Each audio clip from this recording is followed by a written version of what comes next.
Liverpool 2, Arsenal 2. One of the best games that I've ever seen from a Premier League match in a very long time. It had everything. It had goals, it had penalty drama, it had brilliant saves from Ramsdale.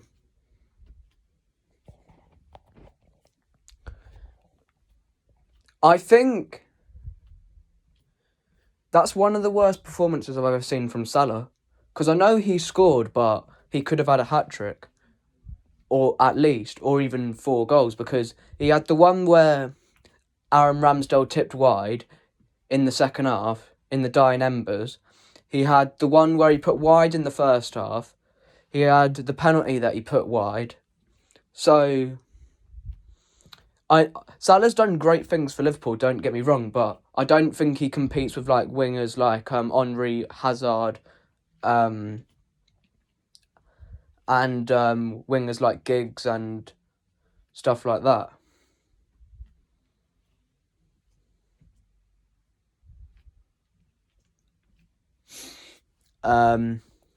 First half, Arsenal were dominant.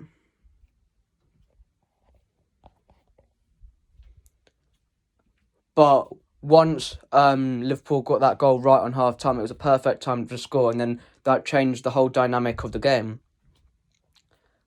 And I think it's a worse result for Liverpool than it is for Arsenal, because Liverpool had chances to win that game in the second half and didn't win. And Arsenal could have easily have lost that in the second half with like the chances like Salah missed, Kanate, Darwin Núñez.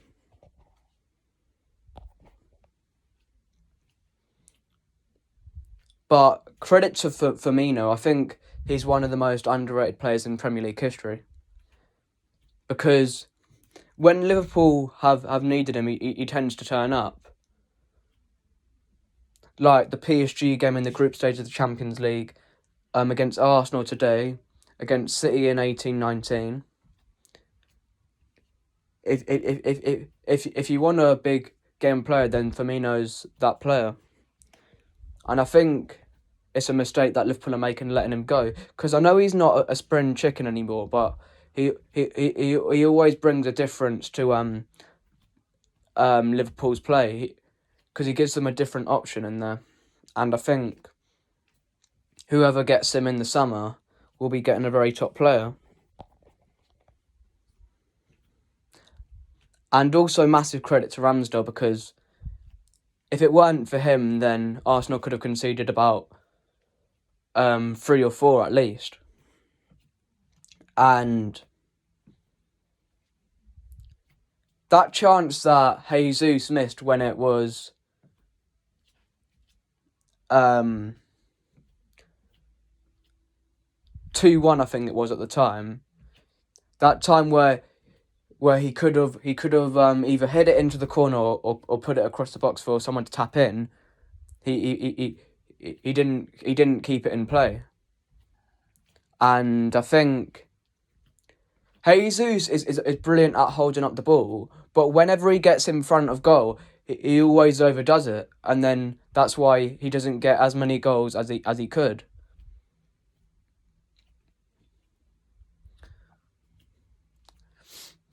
I think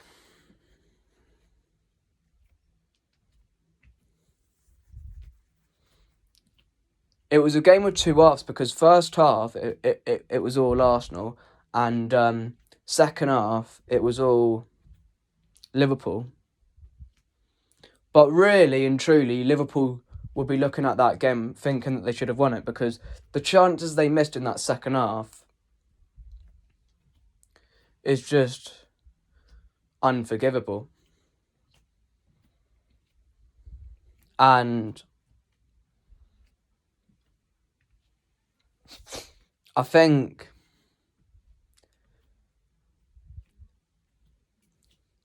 if you're a Newcastle watching that game, or a City watching that game, or even someone like West Ham, you're thinking at that Arsenal defence, you can get at them, because without Saliba at the back, they're just not as solid at the back. Because that mistake that Zinchenko made for the Firmino equaliser, was poor man marking, because he got spun by Trent, and Gabriel should have done a bit better because he could have headed the cross away. I think Liverpool's top 4 chances are over, because I think Newcastle are far more consistent than Liverpool. Spurs can win ugly, and that's what Liverpool haven't been able to do much this season. And I think United are a better team in terms of like controlling games like through the midfield, because I know they have got a few crap midfielders like McTominay and that, and Fred, but apart from that, their midfield's actually pretty good. Because Fernandes, even though he moans a lot of the time, when he's on it, he can be one of the best midfielders in the league. It's just that he's not on it enough. And Casemiro has been one of the best signings in the Premier League this season. And I think I don't know how Arsenal will judge this point, because I think it'll be a bit 50-50. 50% of them will be gutted that they didn't win because they had a 2-goal lead, but then the other 50% will be glad that they didn't lose the game, because they really and truly should have lost the game, considering on the chances that Liverpool missed in that second half. But it's a good result for City, because because if we beat Arsenal at the Etihad, then it's down to 3 points, and then if we win the game in hand against West Ham, then we're ahead of them on goal difference. And also we've got the Brighton game that got postponed due to FA Cup preparations.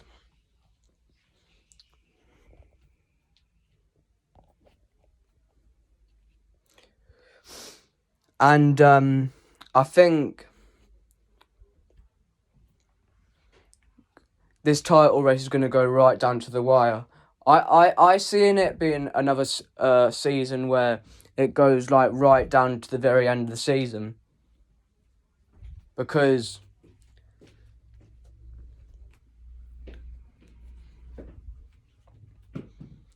I would say Arsenal have slightly the tougher run-in, but in majority of the tough teams that they've had to play this season, they've got the job done, other than City back in February. I think it's actually the smaller teams that will have more of a say in this title race than actually the bigger teams, because Brighton away for us won't be easy. Arsenal have Brighton at home, that won't be easy either. And also they have West Ham next week, who are fighting for their lives, and they just got a good win against Craven Cottage at Fulham yesterday.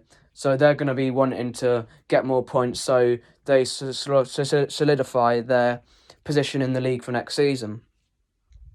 And Chelsea could get a result, but Arsenal usually do Chelsea quite often, so I wouldn't be relying on Chelsea too much if you ask me. And I think Newcastle could get a result, and I think West Ham could get a result, and I think we could get a result. So those are the 3 games that I think they could drop points in. And for us, I think it's like Brighton, Brentford, those sort of games that we could drop points in if you exclude the game against Arsenal at the Etihad. Thanks for watching this video. Like, share, subscribe. Leave me your thoughts on the game in the comment section below, and I'll see you guys for another video soon. Thanks for watching. Cheers.